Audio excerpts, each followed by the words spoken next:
Bonjour tout le monde, comment allez-vous, ma belle Isabelle, mon beau Marco, en ce samedi, le 7 février 2026. Mais j'espère que vous allez bien aujourd'hui, puis je vous souhaite un bon samedi. Ben, j'espère, comme toujours, que vous avez passé une belle nuit, que ben, tout va bien pour vous, là.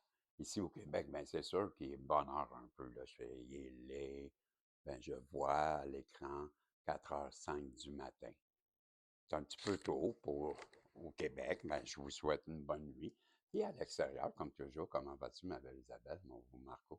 J'espère que vous allez bien, vous aussi, et que ben, votre samedi est bien entamé et qu'il se déroule bien pour vous. Puis, ben, pourquoi pas prendre un petit café et venir écouter, ben, le chapitre 4 du mystère dévoilé. Allons voir où est-ce qu'on était rendu. Si je me rappelle bien, c'était quoi déjà? Le, le mont. Le quatrième, c'est quoi? Ah oui, ah oui, ah oui, ah oui, Yellowstone. On s'en vient chez nous en Amérique du Nord. Donc, on va aller voir ce qui M. Trump nous réserve.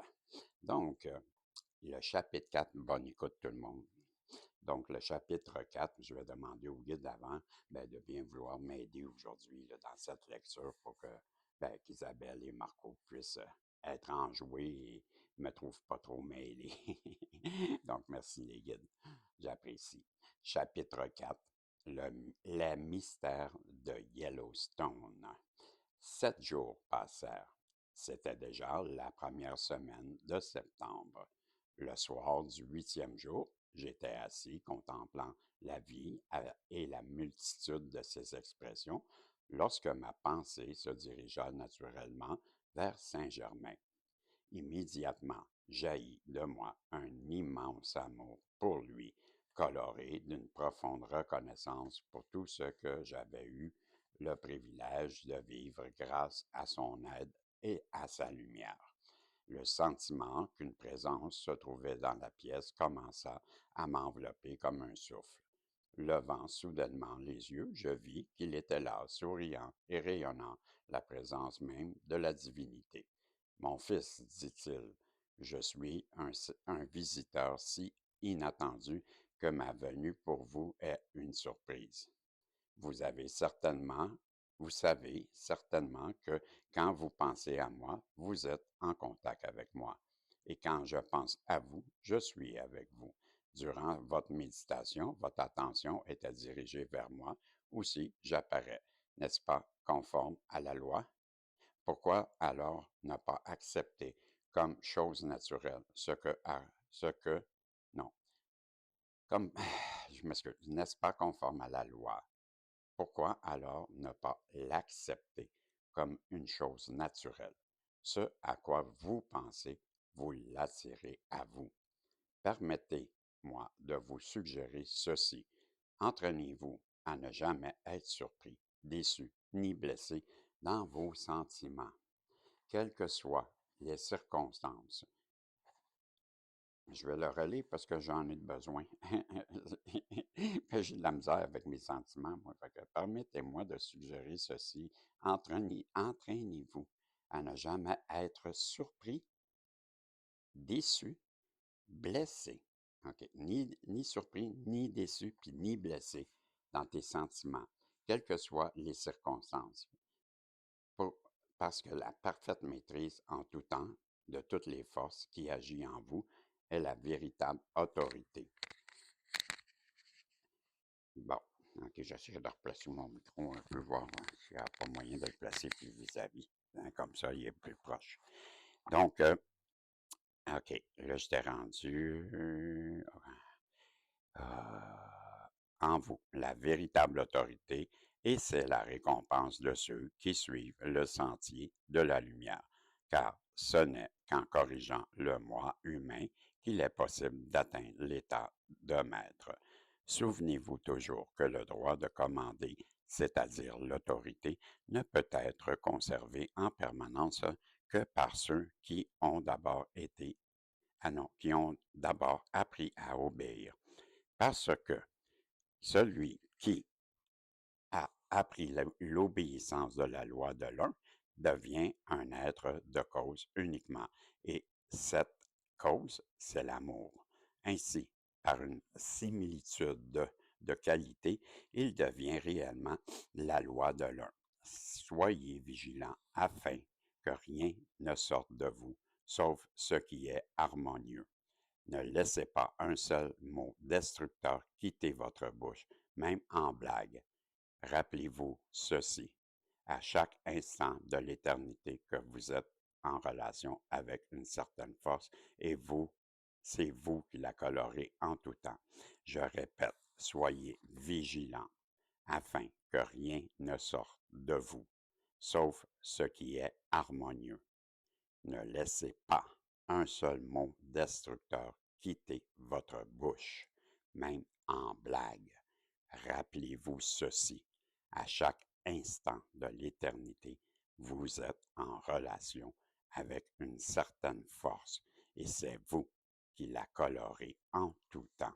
C'est important, là, qu'est-ce que je viens de relire. Je suis venu vous chercher pour une importante excursion. Nous serons partis 36 heures. Fermez les rideaux de votre chambre, verrouillez les portes et laissez votre corps au lit. Il sera bien gardé jusqu'à notre retour. Vous avez fait certains progrès intérieurs et vous allez maintenant vivre une expérience et un voyage des plus agréables et des plus intéressants. Je préparais mon corps à se coucher et rapidement je devins très calme. Un instant plus tard, j'étais debout hors de mon corps, habillé du même vêtement doré que j'avais porté lors de ma visite au Téton Royal, lors de la sensation de densité qui donne ordinairement. Les murs avaient disparu. En les traversant, je ressentais la même chose qu'en marchant dans un épais brouillard. Cette fois-ci, j'étais clairement conscient de me déplacer à travers l'espace. Je ne demandais pas où nous allions, mais bientôt nous entendîmes le téton royal. Vers l'est se dressaient les sublimes rocheuses et au-delà s'étendaient des vastes plaines qui, un jour, seront couvertes de végétation semi-tropicale et habitée par un peuple qui vivra dans la paix et l'abondance. Vers l'ouest, on distinguait la Sierra Nevada et la chaîne des Cascades. Plus loin, on devinait la chaîne côtière dont le littoral est appelé totalement, a changé totalement. Aïe, aïe, aïe. La Sierra Nevada et la chaîne des Cascades. Plus loin, on devinait la chaîne côtière dont le littoral est appelé à changer totalement. Vers le nord, on voyait le Yellowstone, dont les splendeurs voilent à l'actuel dont les splendeurs voilent à l'actuelle civilisation d'Amérique ses mystères et ses merveilles du passé. Le mot Yellowstone, m'expliqua Saint-Germain, a été conservé pendant plus de 14 000 ans. À cette époque, la civilisation de Poséidonis avait atteint un très haut niveau, car il y avait un grand maître d'ascension à la tête du gouvernement. C'est seulement durant les 500 dernières années qu'il y a eu déclin et que l'usage négatif de la grande sagesse se généralisa. À l'intérieur de Yellowstone actuel, existait la plus riche mine d'or que le monde ait jamais connue. Il appartenait au gouvernement et une bonne partie de sa valeur fut consacrée à l'invention et à la recherche en chimie et en sciences. En 60 kilomètres de là, à 60 kilomètres de là se trouvait une mine de diamants. Les pierres extraites étaient des diamants jaunes, les plus beaux jamais trouvés sur cette terre. Avant ou après cette époque, parmi les minéraux extraits de cette mine, il y avait des pierres très rares, d'une très grande beauté et d'une très grande perfection.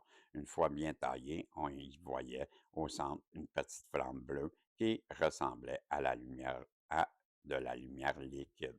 Quand certaines personnes portaient sur elles ces pierres, le rayonnement de la flamme était visible jusqu'à plus de 2 cm de surface de la pierre.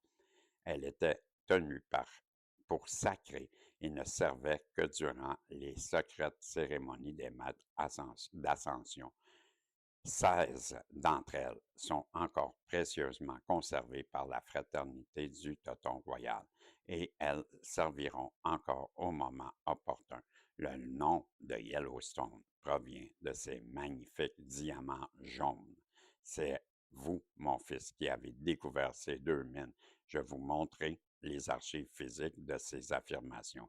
Elles contiennent la date de leur découverte et leur fermeture et leur valeur extraite, la durée d'exploitation, les lieux d'expédition, ainsi que la description des équipements qui traitaient la minerai en fusion qui pouvait extraire 98 du métal et qui coulait en lingots à l'intérieur de la même mine. Ceci évitait toute opération en surface. C'est à cet endroit que se trouvent les doubles de ces archives. Dans votre vie, sur Poseidonis, vous viviez dans une très belle maison avec votre sœur.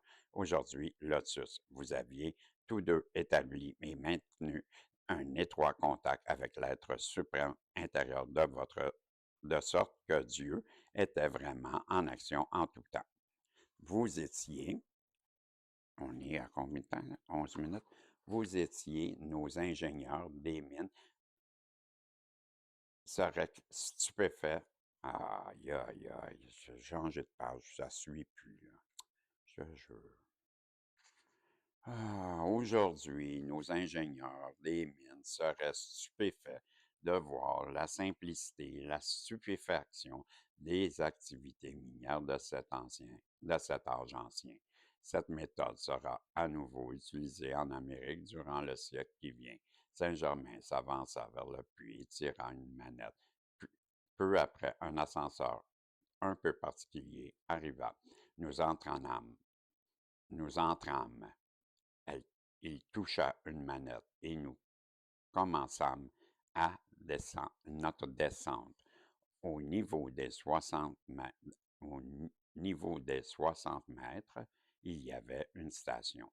Continuant à descendre, nous arrêtâmes au niveau des 215 mètres. C'était la station centrale dans laquelle, comme les rayons d'une roue, partaient 5 galeries. Elles étaient toutes parfaitement rondes et doublées de ce même métal blanc dont était faite la machinerie.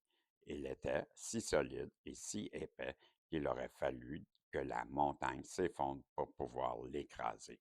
Deux des 5 galeries avaient été creusées dans la montagne sur plus de 600 mètres. Dans la station centrale, il y avait un moteur qui actionnait tous les chariots. Saint-Germain me dit, ce métal blanc est une découverte extraordinaire. Il est léger, plus dur que tout, inaltérable et indestructible. Il n'est seulement possible de donner qu'une description fragmentaire de tout ces merveilles qui constituent la preuve concrète d'un très haut niveau de cette ancienne civilisation. De telles splendeurs existent et elles se trouvent autour de vous sans que vous ne le sachiez, jusqu'au moment où cette révélation est communiquée. À l'extrémité de la galerie, il me montra les foreuses utilisées à l'époque et il poursuivit. Ces foreuses projetaient une flamme bleue et blanche, ayant la forme d'un tube d'environ 2 cm de diamètre. Elle travaillait à une vitesse phénoménale, traversant le roc et le consumant. Retournant à la station, nous entrâmes dans une salle de forme triangulaire située entre deux galeries. Au fond de cette pièce, il y avait des coffrets faits de ce métal blanc. Ils mesuraient environ 30 cm sur 30 de longueur, sur 30 et leur longueur était d'à peu près 90 cm. Saint-Germain en ouvrit un et me montra les splendides diamants jaunes non taillés. Je restais bouche bée tant qu'il était beau. J'ai l'impression d'entendre le lecteur s'exclamer. Vous voulez dire que c'était vraiment des réels diamants? À cette question parfaitement naturelle, je dois répondre oui, tout aussi réel que les diamants du commerce d'aujourd'hui. D'autres coffrets contenaient des pierres taillées d'une valeur fabuleuse. Retournâmes ensuite à l'entrée de la mine. Saint-Germain ferma la porte et la scella comme avant. Personne, pas même un maître d'ascension, n'aurait pu la différencier du roc de la montagne. Nous nous élevâmes dans les airs, parcourûmes rapidement les 59 kilomètres jusqu'à la mine d'or. Cette fois-ci, nous étions au sommet de la montagne, près d'une pierre en forme de cône, apparemment plein. Sa base avait environ 5 mètres de diamètre et sa hauteur était d'à peu près 3 mètres. Regarde bien, me dit-il, posant sa main sur la pierre. Une forme triangulaire se dégagea doucement, laissant paraître une volée d'escaliers. Nous descendîmes en partie pour atteindre une cavité située au sommet d'un puits et semblable à celle de la mine de diamants. Vous remarquez l'absence de concasseur, me dit-il. Tout s'effectuait à l'intérieur de la mine elle-même. Aucune opération ne se faisait en surface. Nous arrêtâmes au niveau des 120 mètres. Il y avait une autre cavité immense contenant tout l'équipement pour traiter le minerai. Il m'expliqua le processus qui semblait incroyable tant qu'il était simple. Poursuivant notre descente, nous atteignîmes le niveau des 240 mètres. Tout y était déposé comme dans la mine de diamants. Tout était disposé comme dans la mine de diamants. Ici encore, les galeries partaient d'un point central comme les rayons d'une roue. Il y avait 3 salles triangulaires construites entre ces galeries. Elles contenaient la production de la mine obtenue juste avant sa fermeture. Comme dans les autres salles, il y avait aussi des coffrets en métal blanc. Il m'est permis d'en décrire seulement 3. Le premier coffret contenait des pépites d'or provenant d'un lit d'une ancienne rivière située au niveau des 240 mètres. Le gravier du gisement alluvial était légèrement aggloméré, ce qui avait retenu l'or. Cette formation s'étendait sur une profondeur de 300 à 370 mètres et avait une très grande valeur. Le second coffret était rempli d'or et en fil provenant d'une veine de quartz blanc située au niveau des 120 mètres. Le troisième contenait des disques d'or massifs pesant près de 4 kg chacun. L'endroit où était entreposé tout l'or s'appelait la salle des lingots, m'expliqua-t-il. Le double des archives concernant cette mine était ici, et l'original se trouve au Téton Royal. Nous remontâmes à la surface. Une fois depuis Saint-Germain scella l'entrée, puis, se tournant vers moi, me dit: Mon fils, c'est vous qui avez découvert ces mines.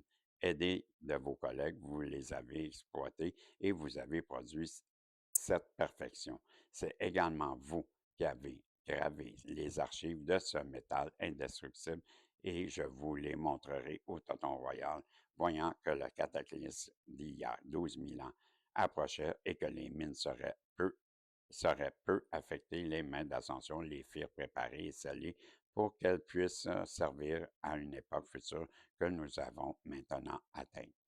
À cette occasion, différente de vos nombreuses existences, vous avez pu vous rappeler le procédé pour établir ces archives. Vous les produirez à nouveau durant cet âge pour le plus grand bien de toute l'humanité. Ceci explique que depuis votre enfance, vous ayez ressenti un grand intérêt pour les anciennes archives de toutes sortes et que le travail dans cette vie y soit relié.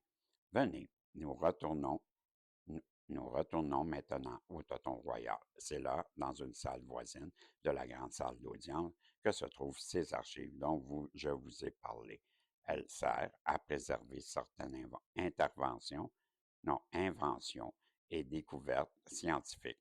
La salle que nous avons visitée lors de notre dernier passage contenait uniquement les archives de diverses civilisations. Retournant à la retraite, nous entrâmes cette fois-ci par l'ascenseur que, comme à notre première visite, en le quittant, nous franchîmes la seconde porte à droite de l'entrée. Mes amis, j'arrête ça là. On est à combien de temps là? On est à 20 minutes 30. Ben, c'est assez. 20 minutes de lecture, là. Ben, aussi, je trouve que quand j'écoute, là, des fois, ben, je me réécoute, je trouve qu'après 20 minutes, ça commence à faire long. Ben, je vais arrêter. Je trouve que c'est une belle longueur de lecture. Ben, je vous souhaite une belle journée, un beau samedi, une belle fin de semaine et on se revoit dans le message des guides en prolongation. Je vous dis salut et on se revoit dans mes voyances là, que je vais commencer bientôt, si Dieu le veut. Bye bye.